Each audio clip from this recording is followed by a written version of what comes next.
Quelle actualité! C'est vraiment une période complètement folle. Pour ceux qui en doutent encore, c'est une période totalement eschatologique. Et vous verrez, j'en parlerai dans le détail dans mes 2 prochaines lettres sur Substack, dans lesquelles je me consacrerai principalement d'une part à l'intelligence artificielle et d'autre part à la situation sur les différents fronts. Le front, entre guillemets, autour de l'État d'Israël et la conception, entre guillemets, du cessez-le-feu du gouvernement Netanyahou, mais également en Ukraine. Alors, qu'est-ce qui se passe en bref en Ukraine? Eh bien, vous avez les Russes sont véritablement en train de libérer complètement la région de Koursk. Juste pour vous donner une idée, au début, les Ukrainiens avaient mis à peu près entre 35 et 50 000 soldats dans cette région, et qui est devenue capitale pour eux, puisqu'entre guillemets, c'est, pour ainsi dire, leur seul succès, leur seule possibilité de monnaie d'échange. On vous rend ce territoire et vous nous rendez ce territoire.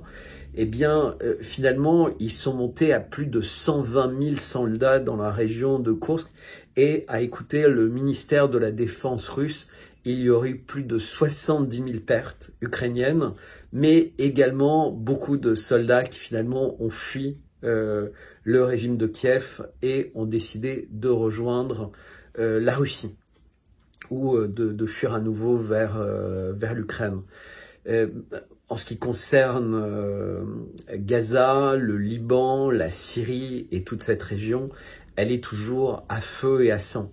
Donc il n'y a plus de bombardements sur Gaza, mais comme je l'ai expliqué à maintes reprises, après ces mois de génocide, aujourd'hui il y a 50 000 cadavres qui ont été récupérés des décombres depuis le début, mais en réalité le déficit par rapport à une situation normale est d'environ 500 000.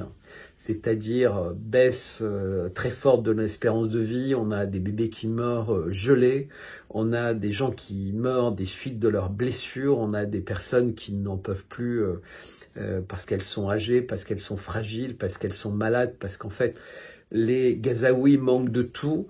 Et comme si ça ne suffit pas, pour l'aide humanitaire qui rentre à Gaza, il y a des droits, des taxes de 80% qui sont demandés par le gouvernement d'Israël.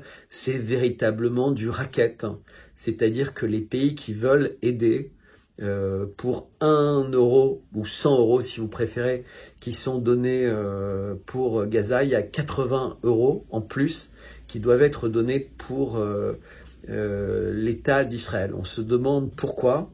Alors évidemment, l'explication, c'est qu'ils sont obligés de surveiller, de mettre énormément de ressources pour vérifier qu'il n'y a pas d'armes ou il n'y a pas de choses interdites qui passent.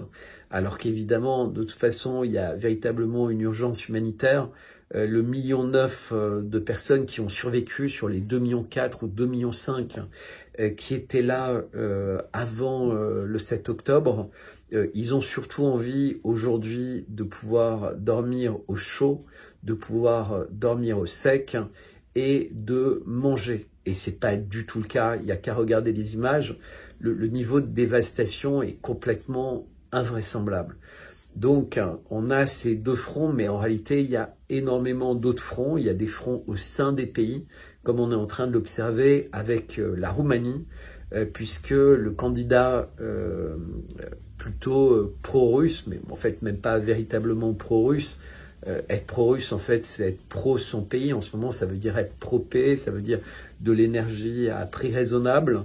Et ça veut dire être à nouveau dans des discussions normales avec un pays qui n'a évidemment aucune intention de conquérir la région qui est aujourd'hui la plus woke du monde et qui a des difficultés. Peut-être que les États-Unis sont woke, mais en tout cas, ils ont énormément de ressources minérales et une forte capacité sans cesse à se réinventer, à se renouveler, ce qui est de moins en moins le cas des pays d'Europe, puisqu'on voit les élections en Allemagne avec la CDU qui va nommer le prochain chancelier allemand. et vraisemblablement faire alliance de nouveau avec le SPD, c'est-à-dire le parti de Scholz. Ça veut dire, pour ainsi dire, on prend les mêmes, on ne change rien.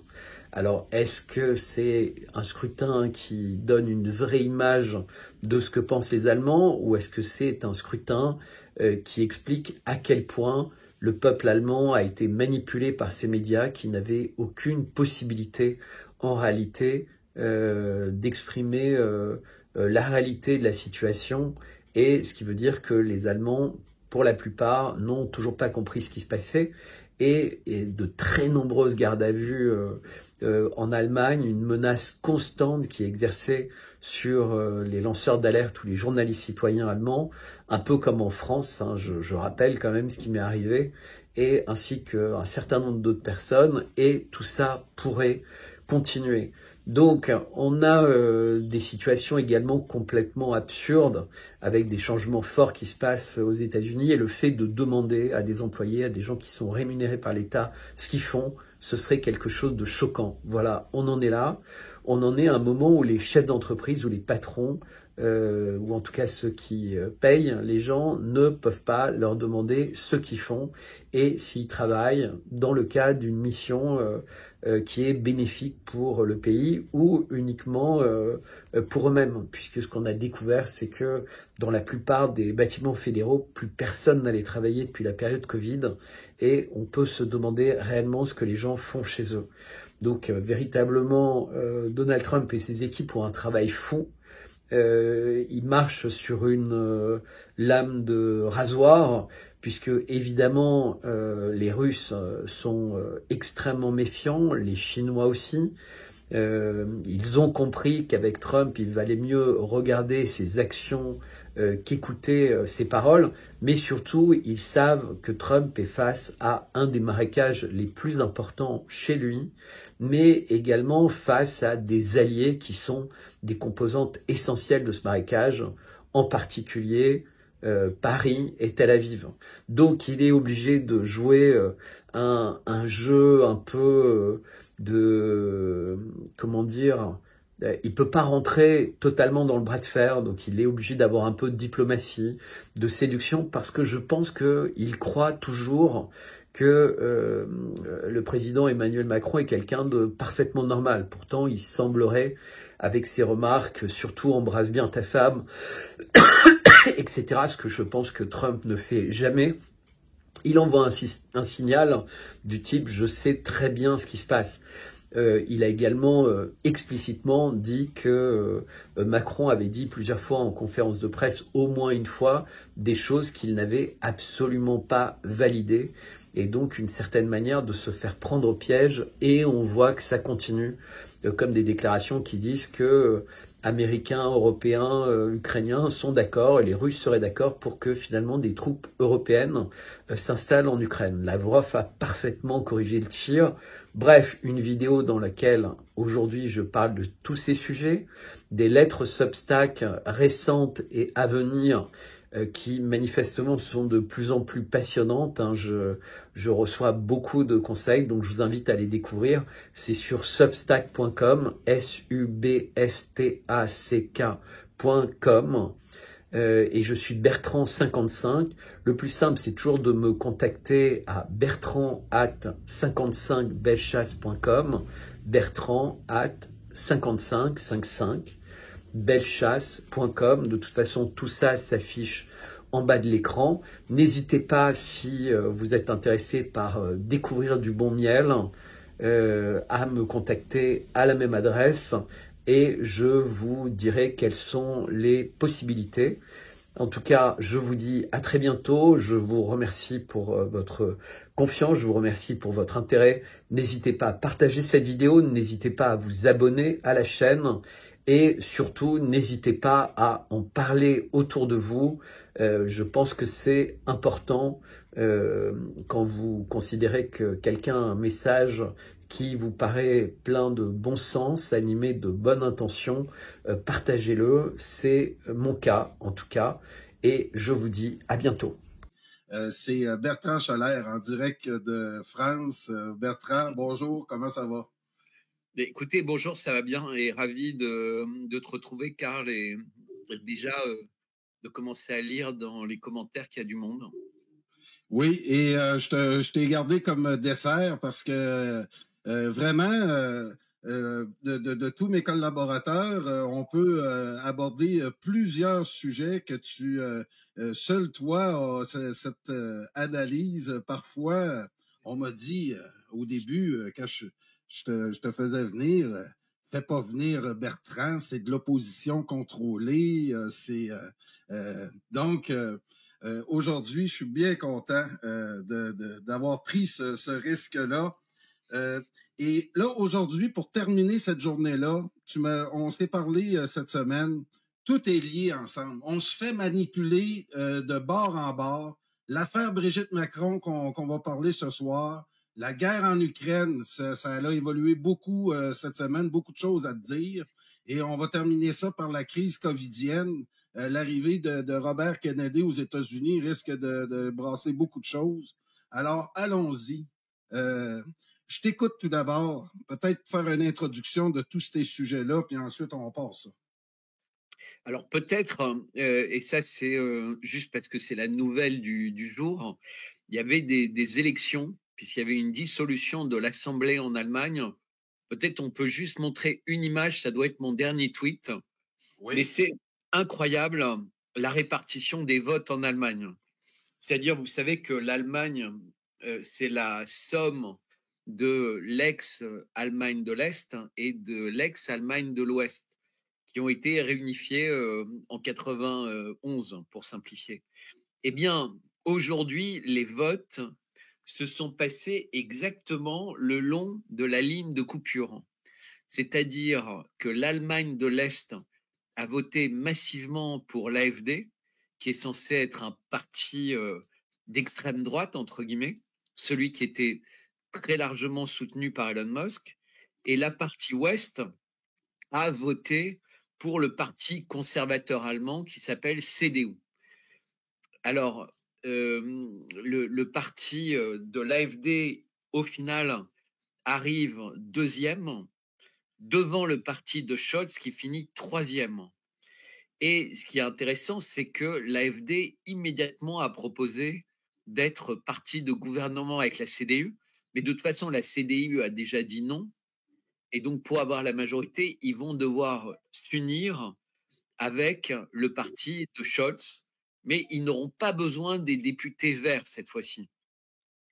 Ce qui veut dire que Scholz va devenir vice-chancelier, puisqu'il est le chef du parti. Et donc, le chancelier sera le patron de la CDU, c'est quelqu'un qui s'appelle Merz. Et le vice-chancelier allemand, c'est Scholz. C'est un peu comme si Van der Leyen, elle était devenue, entre guillemets, on voit bien là, les bleus, en fait, c'est l'AfD. Ce qui est gris foncé, c'est CDU. Alors, c'est très bizarrement organisé, puisque en France, ils auraient mis l'AfD complètement aux extrêmes et pas au centre. Et le SPD en rouge, c'est le parti de Scholz. Et donc, on voit que c'est devenu le troisième parti allemand. Et les Verts restent importants. Et quand on regarde, en fait, les Verts contrôlent les grandes villes. Et donc, j'ai fait ce post donc sur X en montrant la carte et en disant finalement, l'Allemagne de l'Est n'est pas du tout woke, elle n'est pas du tout rentrée dans cette économie globale, inclusive, wokiste. Si on n'a pas envie d'ouvrir complètement les frontières, de donner de l'argent à tout le monde sans compter, etc., etc., alors ça veut dire qu'on est nazi. Et donc, ils ne sont pas tombés dans ce piège. Ce qui veut dire, encore une fois, que l'espoir vient de l'Est, vient des pays où on a encore une forme d'éducation, de valeurs. Est-ce qu'il y a eu des magouilles? C'est tout à fait possible. Il y a Véronique qui demande ça dans le chat. Mais Je pense pas, parce que les magouilles, elles ont eu lieu avant. Il y a eu un tel matraquage, mais 24 heures sur 24 en Allemagne contre l'AfD, que c'est presque un miracle qu'il soit arrivé aussi haut, quasiment à 20. Déjà, c'est énorme, parce qu'aux dernières élections, ils avaient du mal à dépasser les 10%. Et en Allemagne, il faut bien voir que l'idée même d'extrême droite, c'est quand même le pays qui a été le berceau du nazisme. Pour eux, c'est une cicatrice terrible pour les Allemands. Et donc, quand les médias te rappellent tous les jours que faire revenir l'AfD, c'est faire revenir le nazisme, que l'Allemagne sera au banc du monde entier, etc., etc., en tout cas au banc de l'Europe, que ce sera la fin de l'Europe, à un moment où les Allemands sont en crise terrible. Il faut bien comprendre que l'Allemagne, la France est en crise, mais on s'en rend moins compte parce qu'on n'est pas un pays industriel et on est un pays qui a une énergie relativement facile à accéder grâce au nucléaire. Les Allemands ne sont pas du tout dans cette situation. Ils ont une énergie chère parce que même maintenant, le charbon est cher, donc l'énergie de leurs centrales à charbon sont chères. Ils ont plus le gaz, l'industrie allemande est plus du tout compétitive au niveau mondial. Il faut bien voir qu'il y a plus de croissance en Allemagne, ce qui pour l'Allemagne est terrible parce que c'était la locomotive de l'Europe. Donc les Allemands le sentent et peut-être les Allemands de l'Est encore plus parce que bah, c'est la partie plus industrielle de l'Allemagne, mais historiquement, mais qui n'a pas profité de la réunification pour avoir beaucoup d'industries qui se sont délocalisées de l'ouest vers l'est, donc l'automobile et tout, qui restait du côté de Francfort. En revanche, les industries qu'il y avait en Allemagne de l'Est, comme elles étaient plutôt coûteuses en main-d'œuvre, etc., elles sont parties vers la Pologne, vers la Bulgarie, etc. Donc, eux ont vraiment souffert de la Pologne. Donc, pas de la Pologne, mais de l'Union européenne. C'est-à-dire que l'Union européenne, le fameux plombier polonais, a coûté très cher. Et donc, on voit 30 ans après, en fait, ben, l'Allemagne de l'Est rêve que l'Allemagne, globalement, sorte de l'Europe. Et ça, c'est un enseignement très fort, c'est qu'il y a une part de plus en plus importante dans tous les peuples européens de, de gens qui votent pour des partis qui veulent la fin de l'Union européenne. Et je note en passant qu'en France, aucun grand parti à l'Assemblée nationale n'est pour quitter l'Union européenne. Le Rassemblement national veut qu'on y reste. LFI veut qu'on y reste, les socialistes veulent qu'on y reste, LR veut qu'on y reste, etc. Donc la France est une exception parce qu'on avait voté non aux différents traités européens et pourtant seuls des tout petits partis dits complotistes sont capables de s'exprimer aujourd'hui en 2025 contre l'Europe.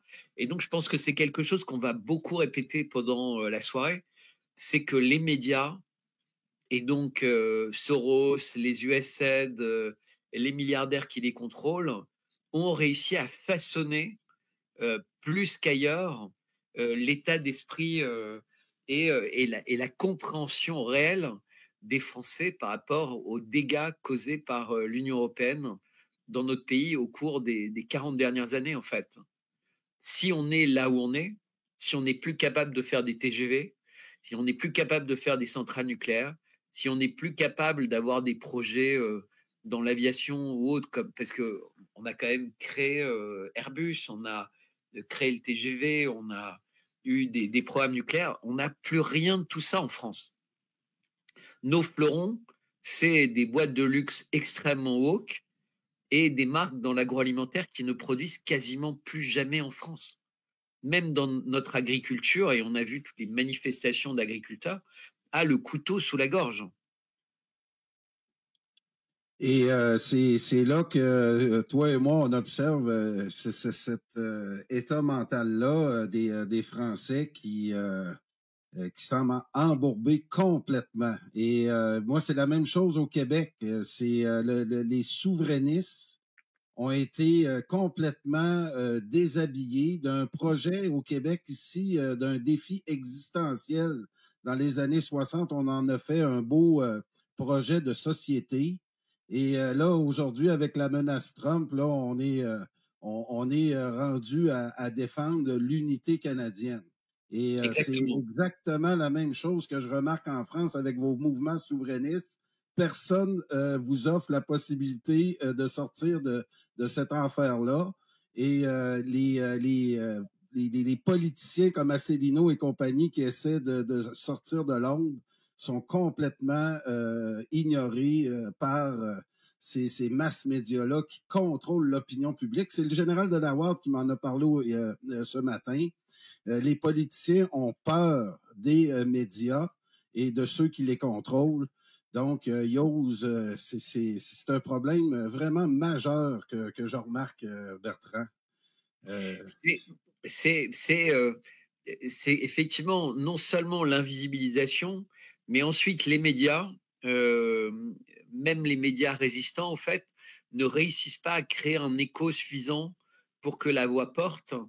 Et en plus, sur ces questions-là, il y a pas d'unanimité, en fait. C'est-à-dire, il y a beaucoup de personnes qui continuent à penser que on ne peut pas parler de tous ces sujets-là, que c'est compliqué, que c'est difficile, que. Mais parce qu'en fait, personne ne veut revenir à des choses simples. Les, les gens veulent à nouveau que, je suis désolé, mais que dans les écoles, on ne se sente pas en danger d'aller déposer les élèves, que les profs ne se sentent pas en insécurité quand ils vont dans les centres commerciaux à l'idée que les parents viennent leur casser la gueule. Et souvent, les parents, parce qu'ils ont demandé à leurs enfants d'enlever un voile en classe ou autre, enfin, on est devenu dans un monde de fous où on n'a pas le droit d'être chez soi et de dire, eh ben, chez moi, c'est comme ça que ça fonctionne.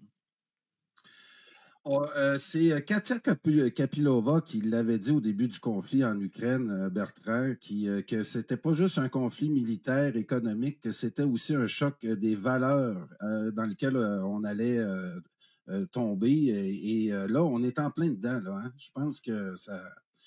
En C'était un. parlant de Oui, valeurs, tu vois, oui, il y a Elon Musk, Trump lui dit, il faut devenir plus féroce. Dans la foulée, il envoie à des millions de fonctionnaires de l'État fédéral un email en leur demandant qu'est-ce que vous avez fait la semaine dernière. Eh ben, il se fait insulter partout parce que ce serait du harassment de demander à des gens quel est le travail qu'ils ont fourni. Parce qu'on en est arrivé là. C'est-à-dire demander à quelqu'un qui ne fout rien, de reconnaître qu'il ne faut rien, c'est presque un crime. mm, Mais tu comprends, c'est vexant de demander à quelqu'un qui ne faut rien de te dire qu'il ne faut rien. Et il va quand même pas te mentir. Enfin, tu sais, c'est comme demander à quelqu'un alors que tu es un mec ou une femme. Dis-nous la vérité. On va parler de ce sujet. Mais 21 questions avec oui ou non, aucune réponse. Parce que ce serait choquant de demander à quelqu'un ça.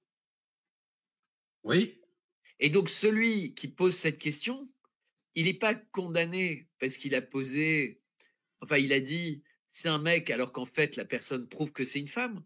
Il est condamné, enfin, les gens sont condamnés pour des choses connexes dont on a déjà parlé. Là, c'est très drôle d'ailleurs, parce que ça me fait faire une transition. oui, Demain, Emmanuel Macron se rend à une convocation par Donald Trump. Donc, il a convoqué Netanyahou, et là, il vient de convoquer Emmanuel Macron. oui, Et un peu en plaisantant, si tu veux, les Américains, ils ont un système euh, d'exception dans leur loi. C'est-à-dire qu'ils peuvent appliquer leur loi à tous les citoyens du monde sous réserve que les actions soient connectées ou aient des conséquences sur des citoyens américains. C'est ce qu'on appelle l'exceptionnalisme de la loi américaine. Donc, d'une manière, ils ne sont pas sujets à la Cour pénale internationale, mais le monde entier est sujet aux tribunaux fédéraux américains. Et qu'est-ce que dit Trump depuis un certain temps? il dit, il s'est passé des choses vraiment bizarres en Ukraine, il y a plein de morts. Macron a l'air d'avoir un rôle très particulier. Évidemment, il en sait beaucoup plus qu'il ne dit pour l'instant. Et il y a cette affaire qui prend des grosses proportions parce que le livre est numéro 1 des ventes depuis le livre de Xavier Poussard et Candace Owens est numéro 1 des ventes sur Amazon depuis quasiment sa parution dans la rubrique biographie. Et ça veut dire des nombres prodigieux et il est dans toutes les rédactions. Et donc, on est vraiment face à une baudruche qui gonfle. Et tu sais, les gens essaient de le garder sous leur table, dans les magazines, dans les télés, en se disant, allez, vivement qu'un fasse exploser le truc. Les Russes l'ont fait, puisque les grands médias russes, RT, donc qui est la grande chaîne internationale russe, mais aussi RIA Novosti, ont fait des articles complets sur cette affaire. Donc là, on parle de médias fédéraux russes. Et il y en a plein qui veulent faire des interviews avec Poussard, Natacha Ray, etc. Et là, je te parle de grandes chaînes de télé. Mais donc, Emmanuel Macron se rend demain. Imaginons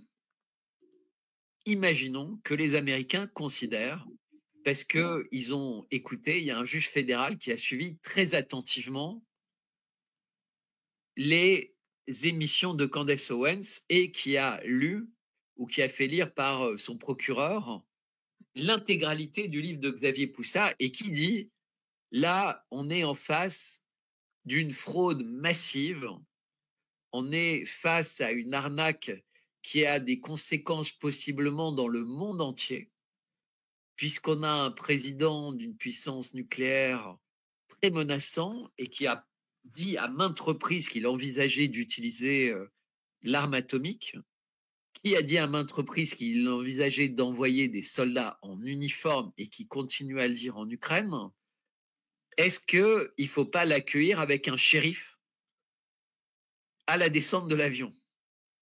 Et donc, j'ai posé cette question.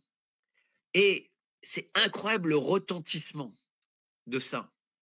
Parce que les gens ont réagi très massivement en disant « mais ce serait un rêve ».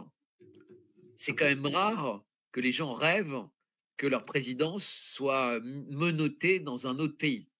Bertrand, hein? Mais là, très vite, le poste devenait tellement gros, ça faisait des centaines de milliers de vues, qu'il y a eu tout de suite des communautés notes, tu sais, pour ralentir. Ouais. Là, les gens ont dit non, un président ne peut pas être arrêté dans un autre pays. Alors, j'ai posé la question à Grok 3, donc l'intelligence artificielle de X, Oui. et qui m'a répondu pas du tout. Et effectivement, il y a une tradition qu'on n'arrête pas un président en exercice, mais aux États-Unis, si jamais il y a des présomptions sérieuses et que c'est considéré comme un risque pour l'intégrité nationale des États-Unis, il peut y avoir en secret des délibérations d'un juge fédéral pour arrêter la personne tant qu'elle est sur le territoire américain, parce qu'ils savent qu'un président est très difficile à extrader, et le garder sous la main en attendant la mise en place d'une enquête pour avoir une condamnation définitive. Et donc, en fait, cette provocation de dire non, non, mais ça ne peut pas arriver, eh ben, en le mettant finalement sur Grok, ça répond si, si, ça peut arriver. Parce qu'en fait, la liste des cas dans lesquels ça pourrait arriver est exactement celle-là. Suspicion d'assassinat, drogue, compromission, corruption, pédopornographie, pédophilie. Enfin, si tu veux, il y a toute une liste de cas qui font qu'en fait, le juge, s'il a conscience de ça, il est même obligé quasiment d'agir. Alors évidemment, ça ne va pas arriver. Enfin, ça relève du fantasme.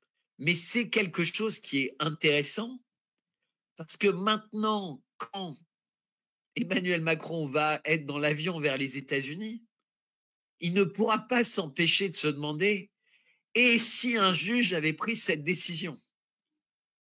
Parce que c'est possible. Aux États-Unis, c'est tout à fait possible. Bertrand, on tombe en plein dans de la politique fiction, mais c'est très, très intéressant ce que tu parles parce que quand on écoute les vidéos de Candace Owen et on comprend toutes les analyses que tu as fait ultérieurement, tu n'as jamais attaqué l'entrejambe de Brigitte Macron. Fait que ceux qui ont voulu c'est ailleurs que tu portais ton analyse. Et ce que tu viens d'évoquer comme hypothèse, si on ne l'arrête pas, chose certaine, il y a une coïncidence là, entre la fin des reportages de Candace Owens, en sachant qu'elle est très proche de Donald Trump. Exactement. Et le pourquoi qu'on le convoque, là. Et surtout, si tu regardes les tweets de Candace Owens d'aujourd'hui, qu'elle a mis là cet après-midi, elle dit à Vance et à Trump que c'est tout à fait anormal d'accueillir Emmanuel Macron, il faudrait plutôt accueillir Brigitte Macron, et elle donne des qualificatifs à Brigitte Macron terribles, parce qu'elle est dans la caricature, c'est-à-dire elle présente Emmanuel comme le pantin de Brigitte. Mais les tweets, ils ont fait pratiquement 2 millions de vues dans l'après-midi. Donc, c'est forcément des tweets qui ont été vus par Elon Musk, qui ont été vus par Donald Trump et qui ont été vus par J.D. Vance et par énormément de monde. Je ne sais pas si tu réalises. Ah oui, des je tweets réalise. de cette taille-là. Et donc, quelque part, ce qu'elle leur dit, c'est en l'accueillant comme ce qu'il n'est pas, vous participez à finalement un pacte avec le diable. Puisqu'elle dit, vous savez qu'il n'est pas qui il prétend être, alors arrêtez de faire semblant, parce qu'on ne fera pas tomber le marécage en continuant à faire semblant. Et elle ne va pas trop sur le terrain géopolitique. Elle y va un peu, c'est-à-dire sur beaucoup de questions, elle a du courage, mais là, elle n'y va pas. Et on sent qu'elle est en train de se lâcher. On sent que, si tu veux, elle a fini l'exercice de ses vidéos. Le bouquin se vend sans aucun soutien d'autres médias ou d'autres gros blogueurs. Donc on sent qu'il y a une forme de jalousie. C'est-à-dire que, comme elle est co-autrice du livre, puisque c'est Candace Owens présente, parce qu'il faut juste savoir, pour que les personnes qui nous écoutent comprennent, que c'est un livre épais, que c'est un livre en 2 langues, que c'est un livre extrêmement documenté, mais qui a été relu par un bataillon d'avocats. C'est-à-dire qu'avant qu'elle mette son nom sur le livre, et donc avant même d'être produit, c'est un livre qui a peut-être coûté 100 000 $, entre les avocats qui ont tout relu, les traducteurs, les droits aux images, parce qu'ils ont tout fait à l'américaine. Tu vois, comme c'est Amazon qui est l'éditeur, entre guillemets, c'est lui qui imprime, et donc forcément, le bouquin est en train de devenir un succès inimaginable aux États-Unis. 100 pillards, etc. Donc même les autres journalistes dissidents ne font même pas tellement la pub, en fait. C'est-à-dire qu'ils sont tous en train de se dire « Merde, c'est elle qui a eu l'affaire ». Parce qu'ils savent tous maintenant, enfin tout le monde comprend, qu'il y a quelque chose qui ne relève pas de l'anecdote.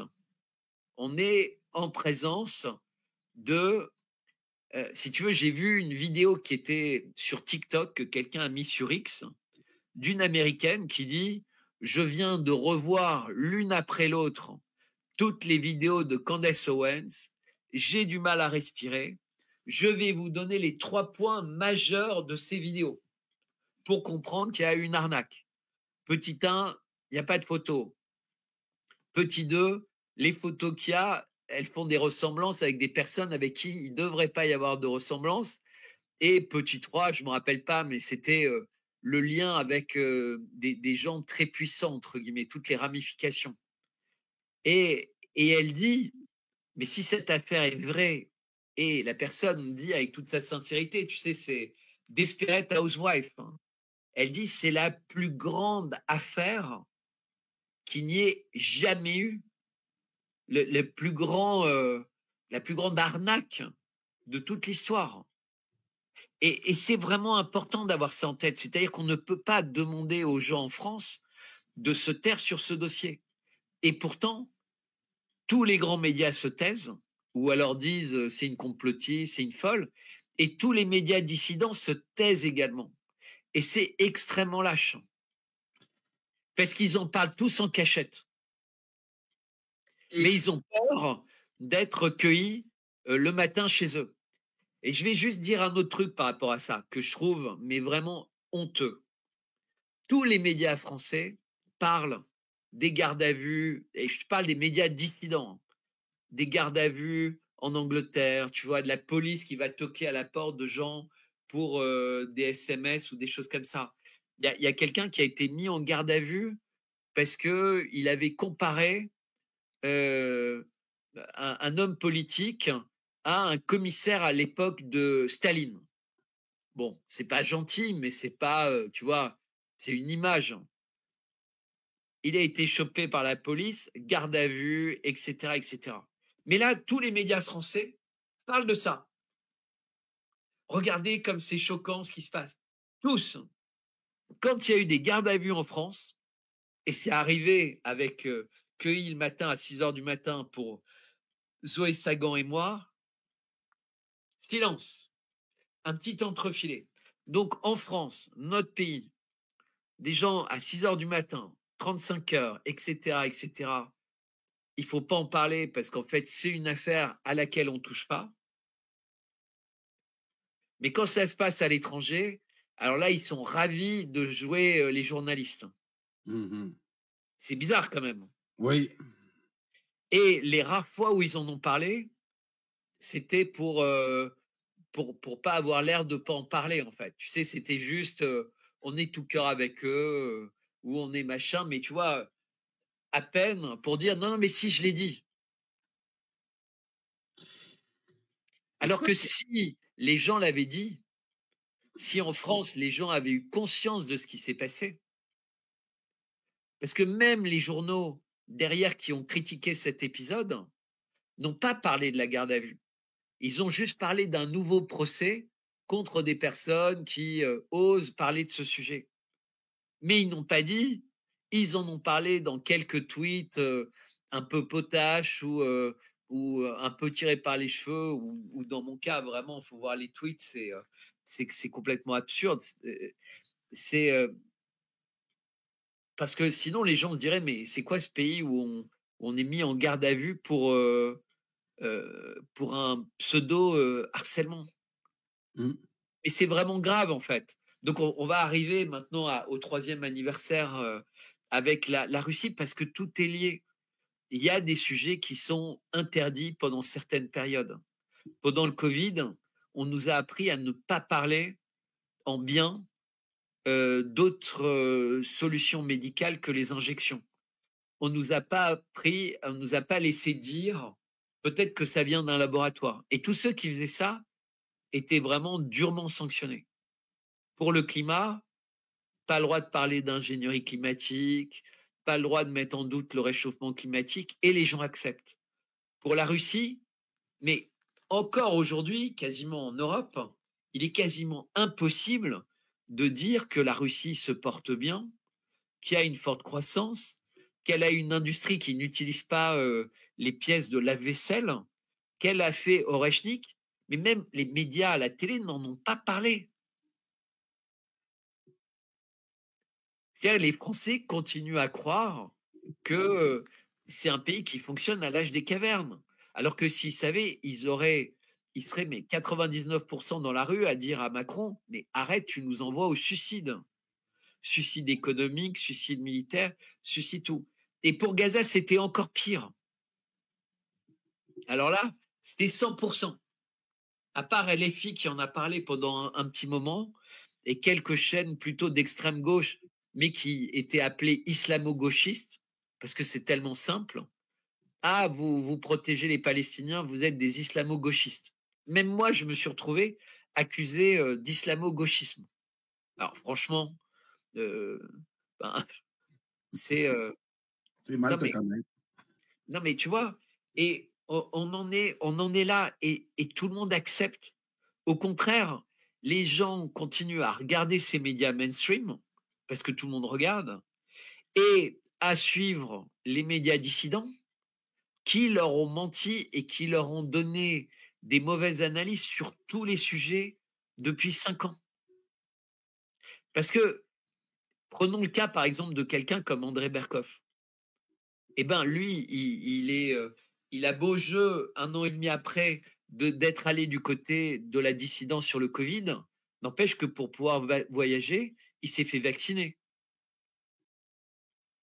Tu vois, c'est comme Raoult qui a dit, oui, on a commencé la campagne de vaccination à Marseille. Donc si tu penses que les injections c'est mauvais, tu dois refuser la vaccination. Si tu penses que c'est dangereux. C'est très facile, 2 ans après, de dire ah non, mais j'ai pas été compris, j'ai pas été machin, etc. Tu vois. Ensuite, sur la Russie, au tout début, moi je me rappelle, tout le monde disait mais c'est bien, cette union, etc. Comme ça va éviter la guerre, la Russie va s'effondrer. Et puis, parce que tout le monde pensait que Poutine était un dictateur et que en fait le peuple était contre lui, mais que les élections étaient truquées. Mais Ben les oui, gens Bertrand. poser des questions aux Russes. Ils n'étaient jamais allés à Moscou. Je me rappelle, j'étais passé dans une émission de TPMP et, euh, et le type racontait n'importe quoi. Et je lui dis, mais vous êtes déjà allé en Russie? Alors il te raconte qu'il y allait dans les années 90 et qu'il se rappelle que les gens faisaient la queue dans la rue, etc. Alors qu'on est en 2022. Tu vois, les gens n'ont plus la curiosité, en fait, même d'en parler. Et quand ils en parlent, c'est comme sur la Syrie, ils n'en parlent qu'avec des gens qui détestent le régime en place. Et pour Israël, ça a été pire. C'est-à-dire que les gens ont cru à l'idée que le Hamas, depuis son ghetto, sous blocus, sous machin, avait réussi l'équivalent de ce que Ben Laden est censé avoir réussi. C'est-à-dire faire tomber 3 tours avec 2 avions, avec des pirates de l'air qui ont appris à piloter des avions sur des consoles vidéo et qui ont réussi à faire une manœuvre que même des pilotes de chasse n'auraient pas réussi. Enfin, Cash Patel arrive là, aux États-Unis. On va peut-être en savoir plus dans ces dossiers-là, Bertrand. oui, parce que Kash Patel dit qu'il a lu tout le dossier du 11 septembre et il dit que c'est tellement grave que ça, lui, il est d'avis de mettre sur la place publique tout le dossier le plus vite possible. T'imagines-tu tout l'empire du mensonge qui va tomber? Comment peut-on éviter un chaos? Comment les dirigeants américains puis l'équipe de Trump peut réussir à faire tomber tout cet empire du mensonge-là sans créer un gigantesque chaos? C'est là aussi que on peut apprécier quand même les 30 premiers jours de Trump. Est-ce que ça va durer? Est-ce que c'est... Je pense qu'ils sont allés trop vite. Ah oui? Parce que qu'est-ce qu'ils ont fait? Dès les premières heures, avec USAID, ils ont montré les liens avec Soros, les liens avec Gates. Donc, ils ont fait comprendre à beaucoup de gens qui sont alliés de ces gens-là, vous êtes dans la seringue. Quasiment immédiatement, ils ont montré Gavi, tu sais, l'organisation qui est liée à l'OMS, en fait, qui est gérée par Bill Gates, pour simplifier. Elle touchait 4 milliards par an d'USAID. 4 milliards. Wow. Soros, les Open Society et les journalistes soutenus par Soros, il y en a 6200 qui étaient payés. Hey, ça, là, on veut savoir la liste, Bertrand, hein, de ces journalistes-là. On va en découvrir des belles et des... On va tout avoir. Et c'est pas tout. Le World Economic Forum, pour l'instant, ils ont identifié 68 millions de dollars par an le journal Politico, je crois que c'était 8 ou 10 millions. Non mais, Wow. pour USAID, quel est le lien? Le New York Times, je crois qu'USAID avait je ne sais pas combien de milliers d'abonnements au New York Times. Qu'évidemment, USAID ne recevait pas, parce que USAID, c'est, tu vois, c'était très peu de personnes qui bossent en réalité pour USAID. C'est une, si tu veux, c'est une plateforme de ventilation d'argent, une lessiveuse d'argent, si tu veux. Ah oui. C'est comme FTX, tu sais, cette boîte-là de Sam Bankman-Fried. Et donc, dès le début, ils ont montré leur cible. Bill Gates, Soros. Maintenant, ils vont dans le Pentagone, ils vont dans le ministère de la Santé, ils vont dans toutes ces choses-là. Mais en réalité, Trump, il y a 15 jours, tout le monde disait « Regardez le plan de Trump, c'est horrible. Il veut virer Gaza des Palestiniens. Et il exige à l'Égypte et à la Jordanie de prendre les Palestiniens. » Hier, qu'a dit Trump? Il a dit « Bon, je regrette qu'ils n'acceptent pas de les prendre, mais de toute façon, personne n'est obligé de faire quoi que ce soit. » Donc, il montre qu'il est déjà sur une autre piste, en fait. Il a compris, en discutant avec Poutine, que c'était hors de question. Parce qu'il a essayé, c'est Trump. Il essaye toujours les choses. Mais Poutine, quand ils ont discuté, il faut bien se rappeler, ça c'est vraiment important, ils ont parlé 1 heure et demie, Poutine et Trump, lors de leur première conversation téléphonique. Trump est le premier à en avoir parlé et il a dit « On a essentiellement parlé de l'Ukraine et Poutine veut la paix et moi je veux la paix et c'est sympa que Poutine veuille la paix puisqu'il pourrait, en un claquement de doigts, conquérir 100% de l'Ukraine après avoir détruit les plus grandes villes à 100%, etc. » Donc ça, c'était un peu ce que disait Trump. Et ce que disait aussi Trump, c'est qu'au G7, il a interdit de faire tu sais, les discours communs à la fin, disant que la Russie était l'agresseur. C'est-à-dire que chaque pays peut dire ce qu'il veut, mais le G7 auquel participent les États-Unis ne peut pas faire une conclusion de sommet en disant l'agresseur russe doit accepter un certain nombre de concessions ou de choses. Ça, c'était. Mais les Russes, donc le porte-parole de Vladimir Poutine, Peskov, qu'est-ce qu'il a dit? Il a dit il y a eu 3 sujets essentiellement qui ont été débattus. Premier sujet, Gaza. Et on sait, Poutine, c'est le seul qui a pleuré sur Gaza. C'est le seul qui, tu vois, des membres du Conseil de sécurité est allé très très loin face à Israël, mais extrêmement loin, au point d'avoir la délégation qui quittait la salle quand l'ambassadeur israélien prenait la parole. Ils sont vraiment allés loin. Et ils continuent à aller loin. Ils s'expriment sur le sujet énormément. Ils ont envoyé beaucoup d'aide humanitaire. Et s'ils n'avaient pas tous les soucis qu'ils ont entre l'Ukraine, Syrie, etc., je pense qu'ils auraient fait déjà beaucoup plus, même si c'est compliqué. Donc, le deuxième sujet, c'était l'Iran. Poutine a rappelé à Trump que le 17, il y avait eu un accord sur l'Iran, qui est l'équivalent d'un accord de l'OTAN. Et le troisième sujet, simplement, c'était l'Ukraine. Parce que la Russie considère que, de toute façon, elle avance maintenant. Il n'y a plus véritablement de résistance. Je pense que Erwan l'a dit tout à l'heure, le front russe bouge vers l'Ukraine à une grande vitesse, mais avec un nombre très limité de pertes chez les Russes. Ils vont plus du tout comme avant, trop vite, avec les risques logistiques, les risques de tomber dans des pièges, etc. Donc, ils avancent raisonnablement vite. Mais surtout, ça, c'était les 3 sujets principaux. Mais surtout, Poutine a dit une chose, c'est que les 3 sujets sont liés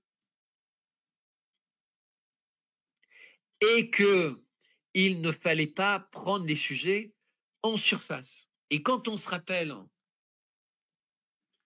vraiment la conjonction là du discours de Trump qui était si jamais on n'avait pas pris le pouvoir à cette élection, plus jamais il y aurait eu le pouvoir à cause des flux de migrants, des lois, du wokisme, du machin. Et Poutine dit on est véritablement à la fin du bal des vampires et dans une guerre du bien contre le mal. Lavrov l'avait dit, si la Russie ne s'était pas levée face à l'Ukraine et à l'OTAN en février 2022, plus jamais personne n'aurait pu le faire. Donc on a les deux mêmes discours. Lavrov qui dit, dès 2022, si la Russie ne s'était pas levée, aucun autre pays n'aurait pu le faire, pas même la Chine, mais depuis la Chine a extraordinairement progressé, si tu veux. Ils sortent des bateaux, ils sortent des avions, ils forment leur armée, ils ont des drones, ils font des missiles hypersoniques. Mais ce n'était pas du tout l'état de la Chine il y a 2 ans. Non. La Chine, il y a 2 ans, elle était en train de finir de se dépêtrer d'années de mondialisation et de début de wokisme et de capitalisme à outrance suite aux années Hu Jintao. Il a fallu des années à l'équipe de Xi pour remettre de l'ordre dans tout ça. Et on se rappelle en 2022 quand Hu Jintao, l'ancien président, s'était fait sortir par des gardes juste avant que Xi soit réélu. Donc, il faut bien voir que tous ces pays-là ont la même conscience en même temps. Et c'est pareil pour Ben Salman.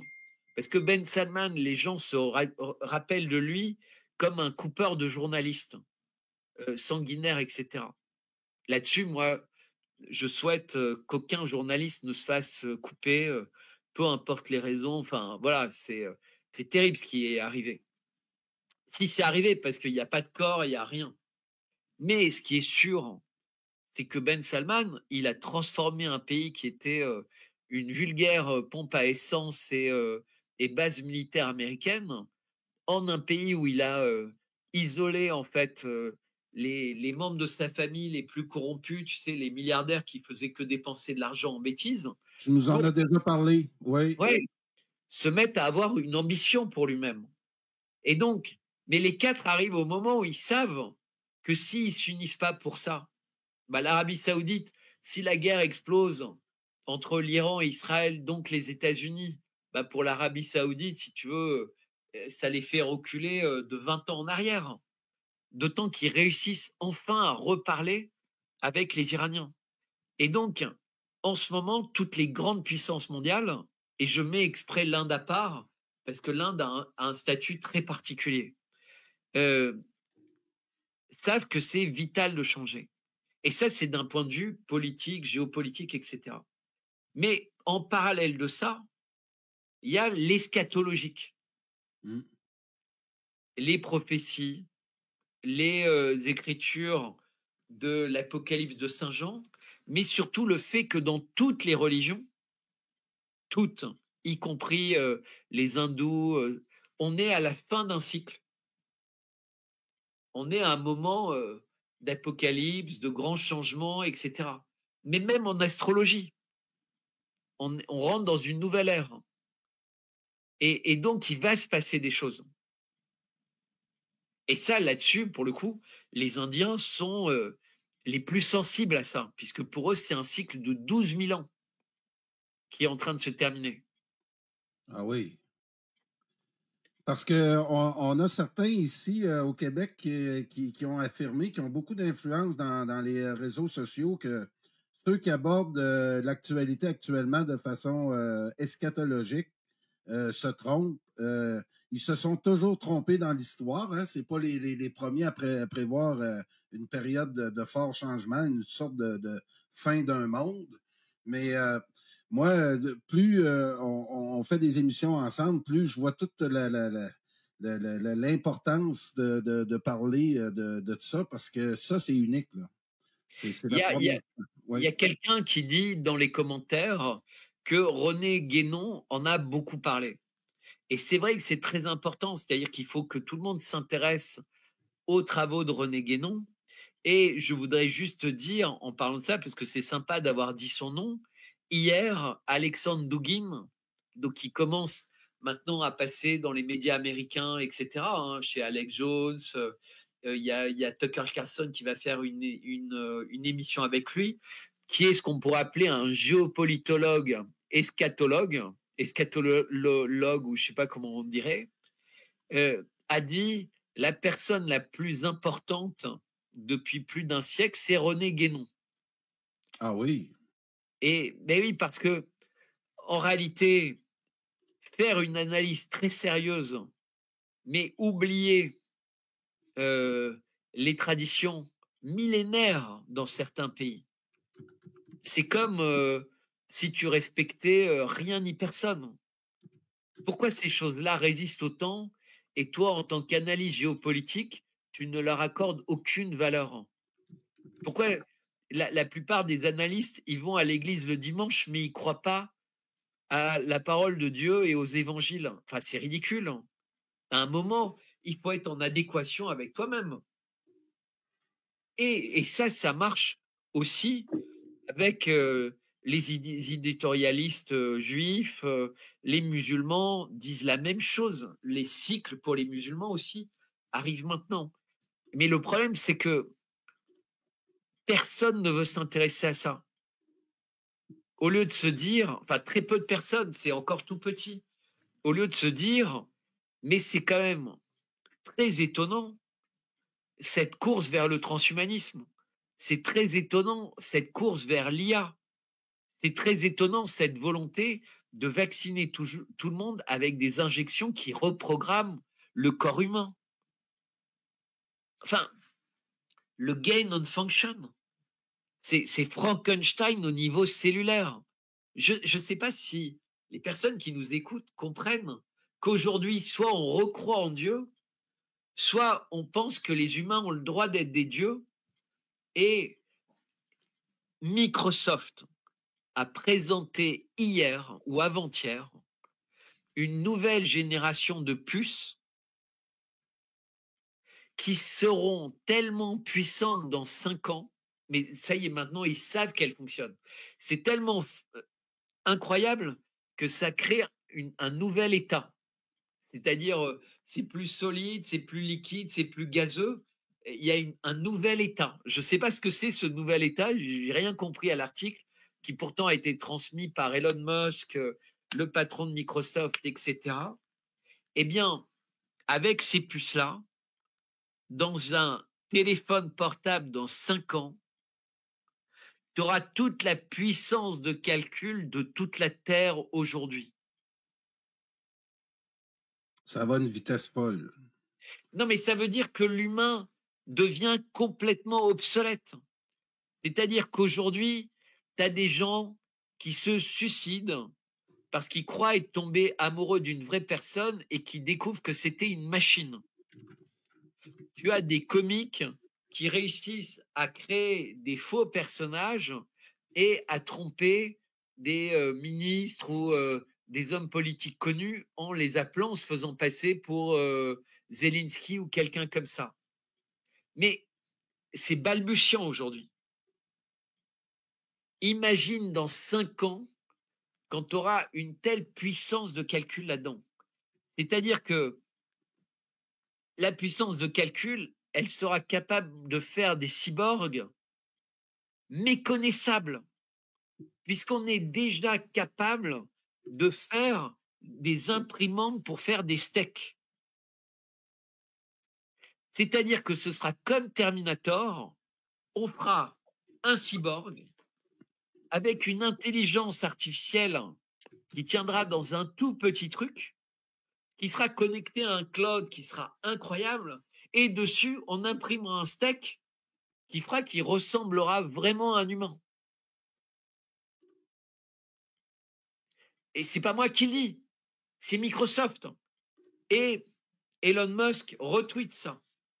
Mais le jour où l'intelligence artificielle est aussi puissante, aussi performante, qu'est-ce qu'il nous reste à faire? Tu pourras lui demander d'écrire des histoires débiles, tu pourras lui demander d'écrire des histoires drôles, tu pourras lui demander de faire des nouvelles symphonies de Beethoven ou de Mozart, en l'engueulant si c'est pas parfait. et elle pourra recommencer 1000 fois sans jamais se plaindre, jusqu'à faire la musique parfaite.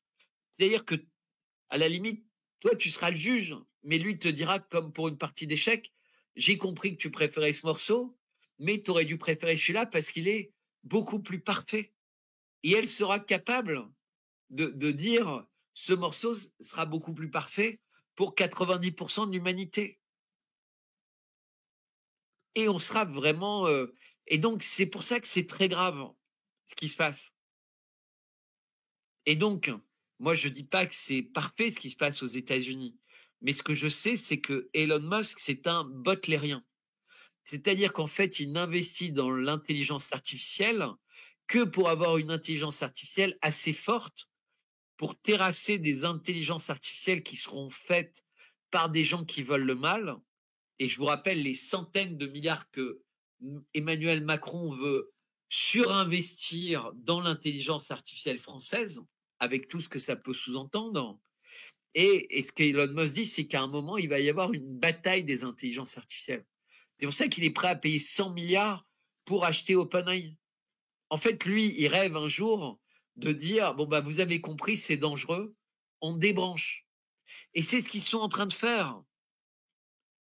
Je sais qu'il y a beaucoup qui s'étonnent, mais Trump a dit, il faut qu'on arrête l'escalade nucléaire, et il faut qu'on en arrête avec les armes nucléaires. C'est clair. Il a dit, il va dire, il faut qu'on en arrête, et ça va être le rôle de Robert Kennedy. Ok, on a tous rêvé à l'ARN, aux vaccins pour les cancers, etc. On s'est trompé, c'est une connerie. On vient de revoir le film avec Will Smith. On a compris que c'est la fin de l'humanité, c'est les Walking Dead. Et Elon Musk a lu le livre de Frank Herbert, Dune, mais celui d'avant, qui s'appelle Le Djihad de Butler, et il a compris que à un moment ou un autre, on aura un problème, l'humanité, avec l'intelligence artificielle. Et donc, tout ça, il faut qu'on l'arrête. Et pour l'instant, eh bien, il n'y a qu'aux États-Unis qu'ils y pensent. En Russie, bah, ils continuent à donner le champ, je pense, et les Chinois, mais pour ne pas perdre dans ce combat.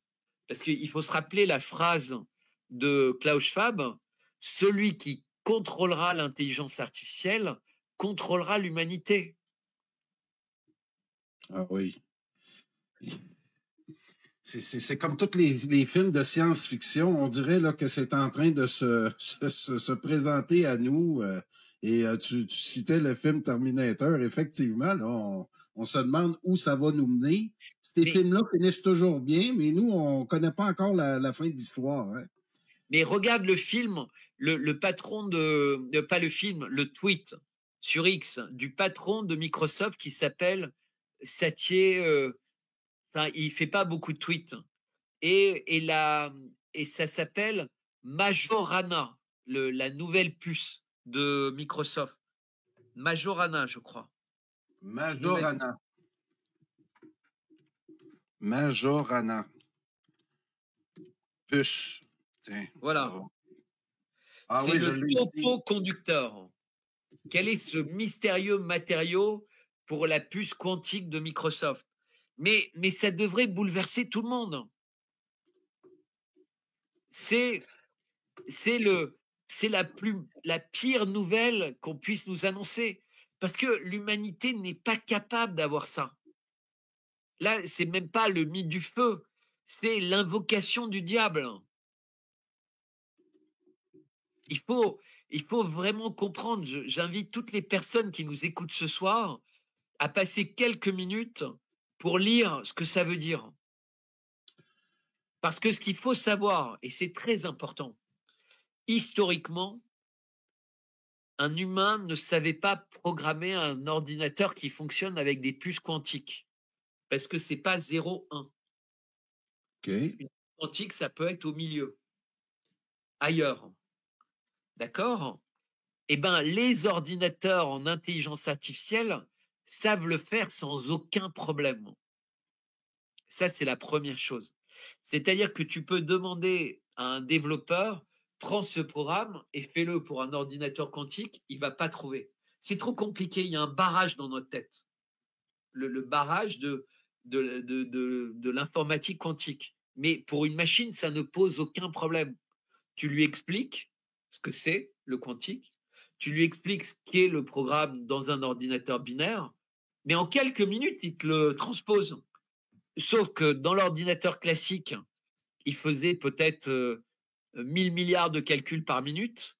Dans l'ordinateur quantique, il va en faire 1000 milliards de 1000 milliards de 1000 milliards. Ah. C'est ça l'ordre de grandeur. Il faut regarder, c'est ça l'ordre de grandeur. Et maintenant, il faut bien comprendre que quand ça va si vite, c'est comme dans un jeu. C'est-à-dire aujourd'hui, à cause de la puissance de calcul, l'ordinateur, il gagne à tous les jeux. D'accord? Oui. Aux échecs, etc. Mais quand tu fais des jeux un peu sophistiqués, et je dis pas que c'est pas sophistiqué, hein, les échecs, mais quand tu fais des jeux électroniques sophistiqués, eh ben, quand tu demandes à un ordinateur extrêmement puissant de gagner au jeu, mais sans tricher avec les règles, il est capable de trouver des moyens de contourner ça que personne ne réussit à comprendre. C'est-à-dire que le jeu, il y a des règles au jeu, et ben, l'ordinateur est capable de contourner les règles sans dévoyer les règles pour gagner, mais en faisant quelque chose que même le concepteur n'avait pas imaginé comme possible, en fait. Et c'était pas programmé pour pouvoir faire ça. Je vous donne un exemple. C'est un jeu où il y a des petits points qui représentent des personnes et des barres qui représentent des protections. Et en fait, le joueur, eh ben, il doit se cacher et il y a une machine qui doit le détecter. Et la machine, tu sais, c'est comme dans une bataille navale. Elle ne peut pas les voir s'ils sont cachés derrière les barres. Et donc, il déplace les barres et au fur et à mesure où la machine se tourne, il les déplace en fait. Et ensuite, ils rendent ça de plus en plus compliqué pour la machine, ce qui fait qu'en fait, c'est quasiment impossible. Et ben, la machine, elle réussit à créer une dimension dans le jeu. Eh oui. C'était en 2 dimensions. Et en fait, elle réussit à créer une dimension physique, mais qui n'était même pas conçue en fait. Ben, puis Bertrand, ils nous l'ont déjà présenté dans des films de science-fiction où la machine s'emballe, puis là, l'humain perd le contrôle. Es-tu en train de nous expliquer qu'on est rendu là, que si on n'allume pas, il peut y arriver un accident? Non, ça, c'est pas vrai. La personne qui dit une machine, ça se débranche comme un ordinateur. D'abord, elle n'a pas dû voir Terminator. Aujourd'hui, en fait, la machine, l'intelligence de la machine est complètement délocalisée. On a déjà, nous, avec nos téléphones, 80% de ce qui se passe dans notre téléphone, même les logiciels sont dans le cloud. Quand on utilise Microsoft, etc., il n'est pas physiquement, il y a une petite partie qui est chez nous. Quand on fait la traduction dans une langue, bah, en fait, ça se passe en ligne. Et de temps en temps, maintenant, pour alléger, ils te disent, est-ce que vous utilisez beaucoup cette langue? Est-ce que vous voulez la télécharger? Mais l'information, elle fonctionne comme la blockchain. Encore une fois, je dis à la personne, regardez Terminator, ça doit être le numéro 2 ou le numéro 3. À un moment, en fait, le patron de la sécurité du Pentagone dit c'est trop tard. Maintenant, l'intelligence artificielle, elle est partout. Le Bitcoin, c'est la force du Bitcoin, c'est dès que tu vas réouvrir des ordinateurs quelque part, eh ben, le Bitcoin va se reconstituer, entre guillemets. On est en plein dans les films de science-fiction. Exactement. Alors, méfie-toi à pas en mettre trop parce que sinon la vidéo va être coupée. Exactement, oui, il faut faire bien Il ne attention. faut pas faire plus de 9 secondes. Écoute, tu me fais cheminer beaucoup là-dessus, là, parce que moi, je suis un nouveau là, dans l'intelligence artificielle, puis je pense que beaucoup de mes auditeurs là, apprennent dernièrement tout le dossier, puis qu'on doit se préoccuper comme humain sur cette terre-là. Il y a Mila Alexkovitch qui m'a fait une vidéo sur l'eugénisme, qui dit on est d'accord, quand c'est pour améliorer quelqu'un qui s'est fait couper une main pour l'améliorer et autres, on est tous d'accord pour que la science améliore ça, mais là, on tombe, comme tu dis, dans une partie où c'est le spirituel. On touche à quelque chose de spirituel. Et là, tout le côté scientifique dans lequel l'humanité aussi, on croyait être capable de tout régler avec la science. Il y a plein de scientifiques à la fin de leur carrière qui ont réalisé qu'il y avait une partie de spirituel dans le mystère de l'homme. Et là, je pense on va être confronté à ça.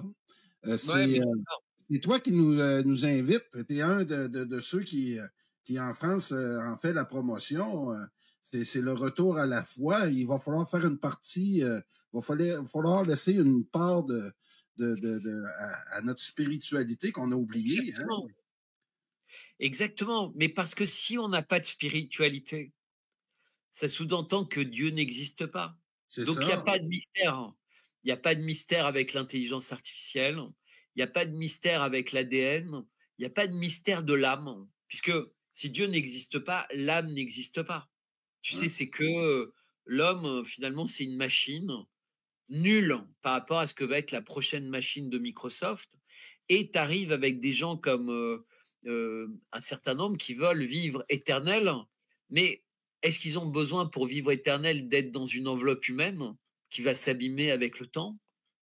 Bah oui, pourquoi pas? Parce qu'en fait, ces gens-là, en plus, ils achètent dans des banques des cellules souches de fœtus, etc., etc. En fait, on vit de plus en plus dans un monde dans lequel il y a des gens qui ont tellement d'argent. Aussi. En fait, ils ne peuvent pas imaginer qu'il existe des barrières pour eux. Et la seule barrière, c'était l'Église. Mais l'Église, chez les musulmans, enfin dans toutes les religions, Mhm. pas que l'Église au Vatican ou ailleurs. Mais le personnage spirituel élevé, c'était censé être le pape. Il a une place très particulière à l'échelle mondiale. Qu'on veuille ou non, c'est un personnage important. Bah, depuis Benoît XVI, on a François qui dit que l'injection est un acte d'amour, que les transsexuels ont le droit de se marier, que. Donc en fait, il a tellement diminué la parole spirituelle qu'il est censé représenter qu'évidemment, il est inaudible sur les dangers de l'intelligence artificielle, etc. D'autant que c'est McKinsey qui s'occupe de sa communication. Ah oui. Non mais, c'est fou quand même. Exactement. Bertrand, pour terminer l'émission, écoute, Et un veux sacré qu'on... marathonien. Hein. Ah oui, oui, mais écoute, c'est tellement motivant de vous entendre. Puis, parce qu'au Québec, je dois vous dire qu'on est isolé ici. Et de voir le nombre d'Européens qui aujourd'hui sont venus m'aider à essayer d'éclairer ma population, je vous remercie beaucoup, Bertrand. Puis, pour terminer, écoute, je peux pas oublier la dernière semaine de Donald Trump. Il y a le Ouais. général de la Ward qui me dit patience, parce que moi, au début, il parlait des Sayanim qui, dans l'équipe Biden, étaient très présentes, au-dessus de 50 dans des postes clés. Et là, ce matin, le général surveille ça beaucoup. Il dit qu'il en reste juste 12. Et là, je veux pour terminer, un sujet qui risque de faire couler beaucoup d'encre, Fort Knox, la dette Ouais. américaine, l'hégémonie du dollar américain. Je veux t'entendre là-dessus. On s'en va où avec ça? Ah, moi, alors là, pour moi, c'est très clair. Petit 1, alors Fort Knox, Trump a quand même évoqué qu'il pensait qu'il y aurait plus d'or. Ouais. Il a dit, je serais surpris de voir de l'or. Parce que vu la défiance à montrer ce qu'il y avait, et de toute façon, ça fait très longtemps que les gens disent qu'à Fort Knox, c'est du tungstène peint avec de l'or. Ben oui, puis c'est ça que je dis aussi, Bertrand. Puis là, ce que tu viens d'affirmer, il y en a 2 ou 3 qui m'en ont parlé aujourd'hui. Puis si c'est vrai, là, on va assister à d'énormes. Ah non, mais, Comment Elon Musk pourrait dire, hey, il n'y en a pas? mais parce que c'est parce que en réalité, les pistes possibles, c'est un peu ce que Sarkozy a fait, c'est de vendre l'or des Français plus ou moins discrètement, parce qu'il y avait des dettes, parce que il y a tellement de raisons, tu vois. C'est, ce n'est pas contrôlé. Il faut bien voir que le 11 septembre, vraisemblablement, la raison pour laquelle la 7e tour est tombée, c'est qu'ils étaient en train de comprendre comment 500 milliards de dollars s'étaient évaporés du Pentagone. Oui. Mais ça, c'était le 11 septembre 2001. Depuis, le Pentagone, c'est quasiment 1000 milliards de dollars Et là aussi, il y a par un an. gros moche.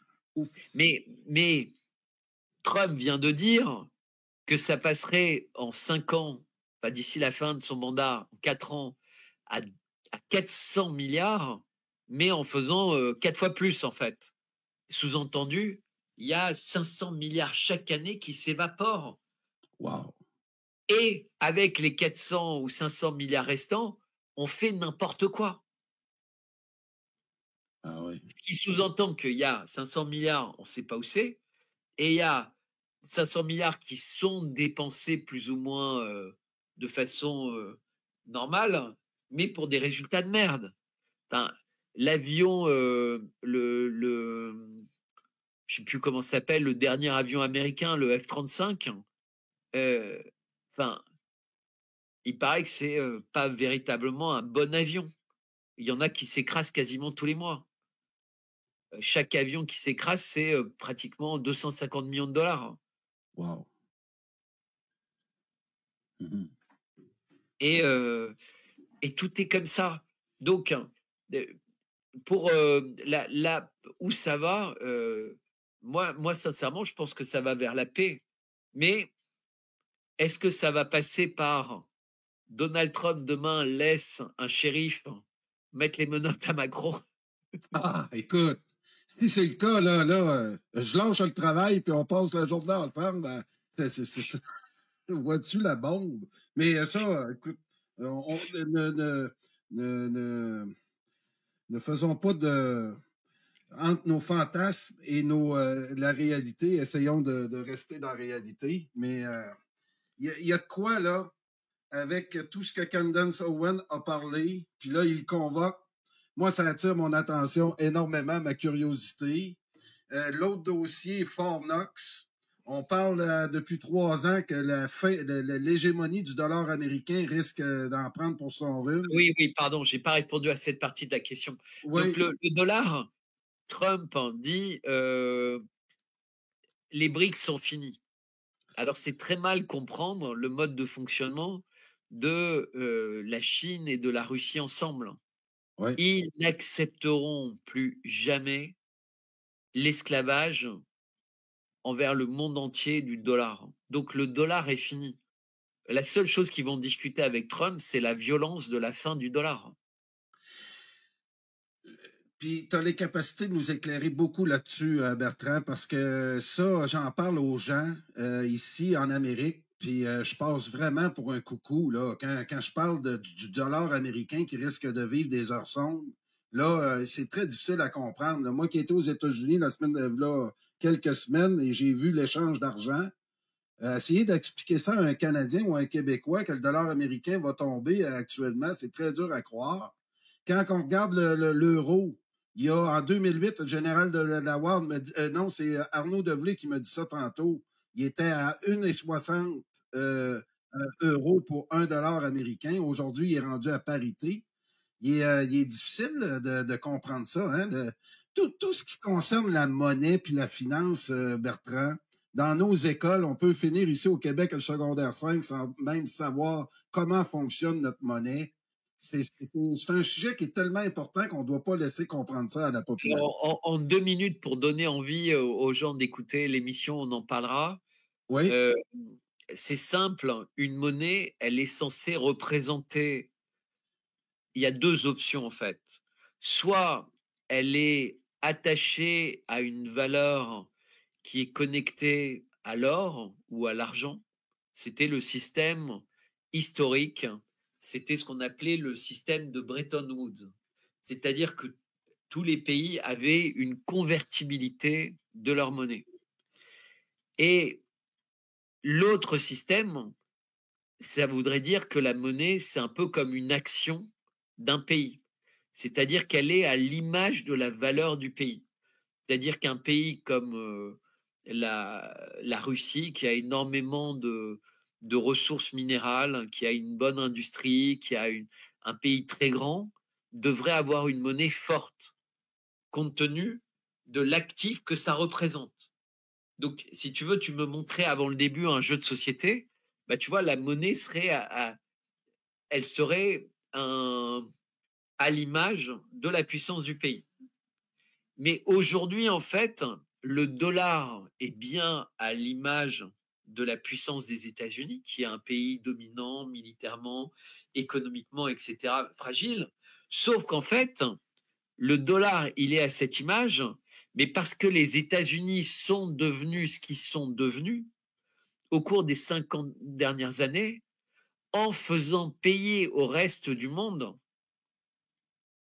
leur croissance grâce à cette monnaie qui a été imposée par le pétrodollar, donc l'obligation pour avoir du pétrole qui était l'essence des économies mondiales et qu'il est encore de les acheter en dollars.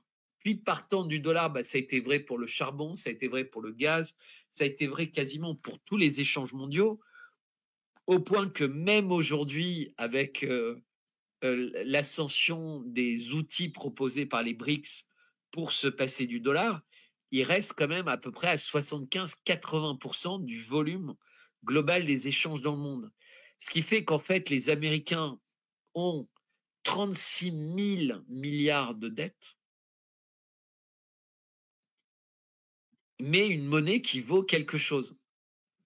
Alors qu'en réalité, 36 000 milliards, c'est plus que toutes les richesses que les Américains ont aujourd'hui et seraient capables de produire pendant, je sais pas, beaucoup d'années pour pouvoir rembourser cette dette. Et je te parle Donc, du pays. Donc, je te parle de la marge du pays, de la capacité de créer un excédent budgétaire.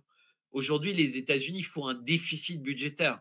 Donc, leur dette s'accumule. Mais même en imaginant que sur les 25 000 milliards de PNB par an des États-Unis, imaginons qu'ils soient capables de dégager 10%, ça ferait 2500 milliards, eh ben, ça voudrait dire qu'il leur faut 15 ans, pour simplifier, pour rembourser leur dette en étant capable de faire 10% de marge, ce qui est absolument impossible. Aucun pays fait ça, tu vois.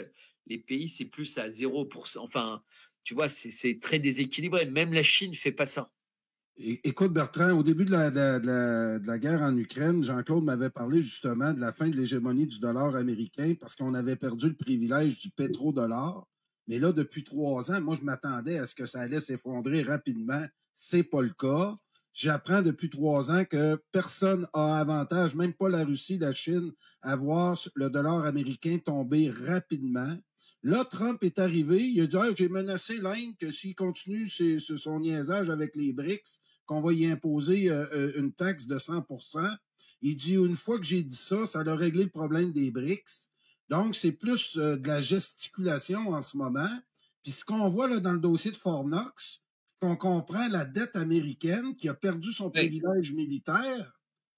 Moi, je comprends très bien là, que le dollar américain risque de effectivement s'effondrer. Et on ne sait pas quand, mais ça semble être inévitable. Mais qu'est-ce qui peut arriver après cette domination-là du dollar? Non, mais Les crypto-monnaies, où je mets mon épargne en ce moment, Bertrand, si je veux éviter ça ici au Québec? J'ai une maison de payer de 300 000 $, j'ai un peu d'économie à la banque, mais là, on écoute l'émission ce soir. Qu'est-ce qu'on fait face à un effondrement fort possible? Puis ça, c'est sans compter que l'euro puis le dollar canadien, si vous demandez aux Américains de choisir entre les deux, ils vont essayer de se sauver la peau avant. Donc, les monnaies occidentales qui sont toutes liées au dollar américain risquent, elles aussi, de vivre des moments très difficiles. Est-ce que je me trompe? Non, tu ne te trompes pas du tout.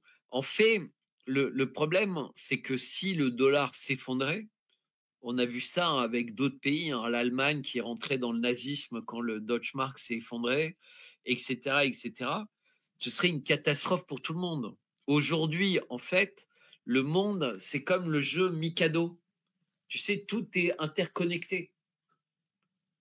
Donc, il y a la partie visible de l'interconnexion, c'est les économies financières, industrielles, les ressources, etc.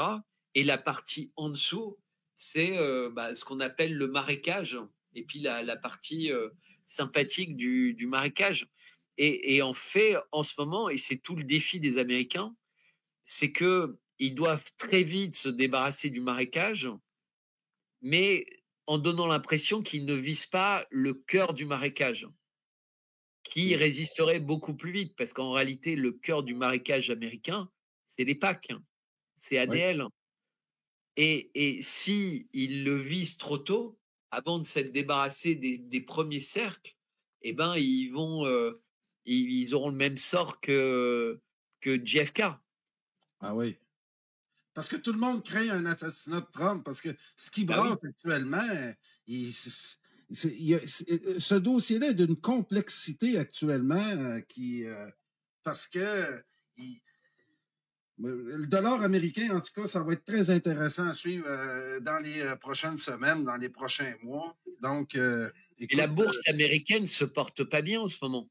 Ah non? Et la bourse américaine ne se porte pas très bien en ce moment, ce qui prouve bien qu'il y a une défiance quant à l'économie américaine.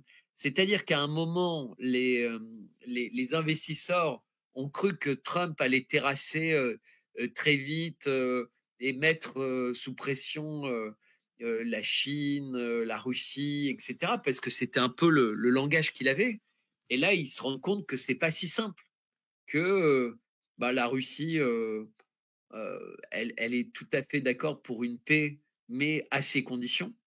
Et donc, il est hors de question que ces conditions incluent la participation de l'Europe, voire même de Zelensky dans un projet de paix, parce qu'il les considère comme pas fiables, etc., etc., etc. Tu vois, Trump, il est en train de dire on va enlever nos usines de Taïwan, donc sous-entendons, il va rendre Taïwan.